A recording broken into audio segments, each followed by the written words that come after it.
Laisser sa voiture chez soi pendant une absence prolongée peut rapidement tourner au cauchemar lorsqu'on en revient pour s'en servir de nouveau. C'était déjà le cas pour une voiture thermique et des mesures de précaution s'imposaient pour éviter les problèmes. Mais qu'en est-il des voitures électriques ?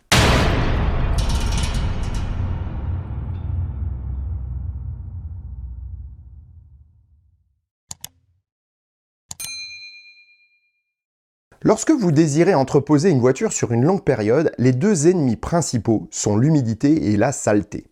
En extérieur, le climat est la troisième composante d'une trilogie qui ne finit pas toujours bien. En premier lieu, avant de stocker votre auto, il est primordial qu'elle soit propre.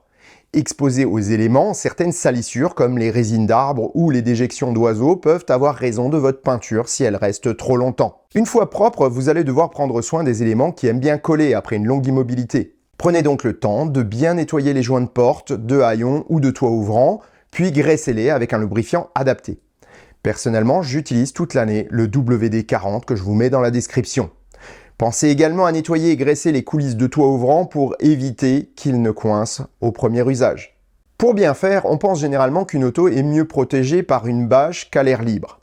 Mais ce n'est pas forcément le cas. C'est même bien souvent l'inverse. Bâcher une auto requiert des actions préventives qui, si elles ne sont pas faites, peuvent déboucher sur de véritables catastrophes. En premier lieu, la voiture doit être parfaitement sèche. Toute humidité sera piégée sous la bâche et risque de créer des problèmes de moisissure. Pour éviter cela, on peut mettre des déshydrateurs de type Rubson dans l'auto et le garage. Dans tous les cas, une voiture ne doit jamais rester plus d'un mois bâchée sans être aérée. En extérieur, je conseille même de le faire un peu plus souvent car les différences de température entre jour et nuit vont créer de la condensation. D'ailleurs, bâché ou non, évitez de garer la voiture sur un sol en terre battue ou en herbe. Du coup, mon conseil, si vous voulez bâcher votre auto, choisissez une bâche spéciale de très bonne qualité.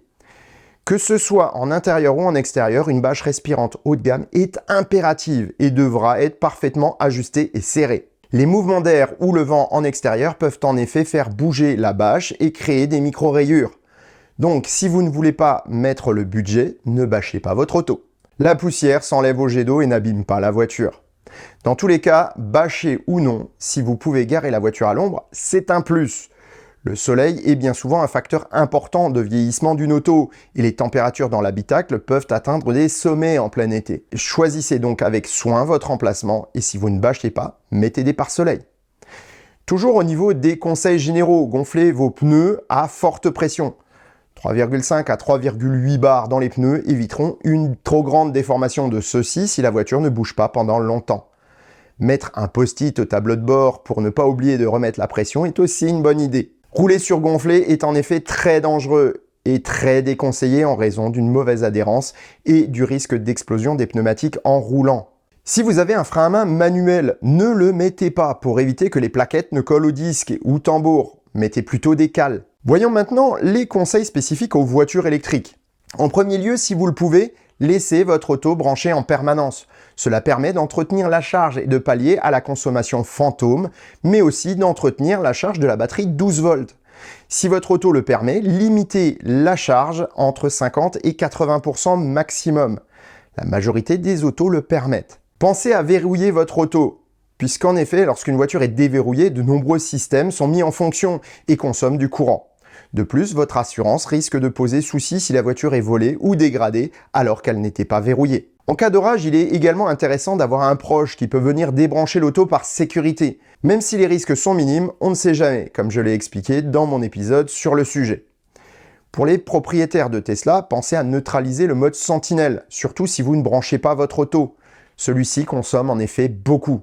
Par contre, ne coupez surtout pas l'alimentation générale de la voiture. L'informatique de bord dispose de routines pour protéger l'auto et faire fonctionner certains systèmes de manière cyclique, comme le système de gestion thermique de la batterie ou la pompe à chaleur. De plus, cela permet de garder un œil sur votre auto grâce à l'application, à distance. Vous pourrez ainsi allumer la clim en cas de très gros coup de chaud ou le chauffage si vous voulez simuler une utilisation du véhicule en hiver. Une auto déneigée dans une cour est bien souvent signe que le propriétaire des lieux est là et dissuade les cambrioleurs. Et pour une voiture électrique, c'est à peu près tout. Une voiture thermique aura besoin d'autres précautions, mais ce n'est pas le sujet du jour. Je n'en ai pour autant pas encore fini. Reprendre votre auto après un entreposage demande aussi quelques précautions. Freins, suspension ou rotule peuvent être un tant soit peu grippés si l'entreposage était long ou dans des conditions peu idéales. Pour les freins, pensez à contrôler que rien ne gêne leur bon fonctionnement. De l'herbe folle ou un dépôt gras par exemple peuvent gravement perturber leur fonctionnement et empêcher les premiers freinages. La corrosion peut avoir collé les plaquettes au disque. Je vous conseille d'essayer de les dégager tout doucement en poussant la voiture ou en accélérant légèrement.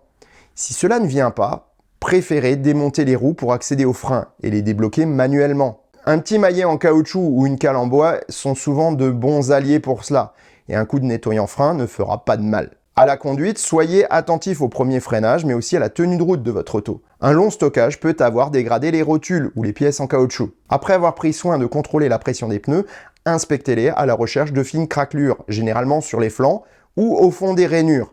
Elles indiquent que votre pneu a séché et donc n'est plus apte à faire son office normalement. Dans tous les cas, si vous n'êtes pas connaisseur en mécanique, passer faire un petit check-up chez votre garagiste est peut-être une bonne idée avant de reprendre un usage normal. Et sur ces bonnes paroles, je vous souhaite bonne route et vous dis à bientôt pour un prochain épisode du Choucroute Garage. Portez-vous bien, ciao.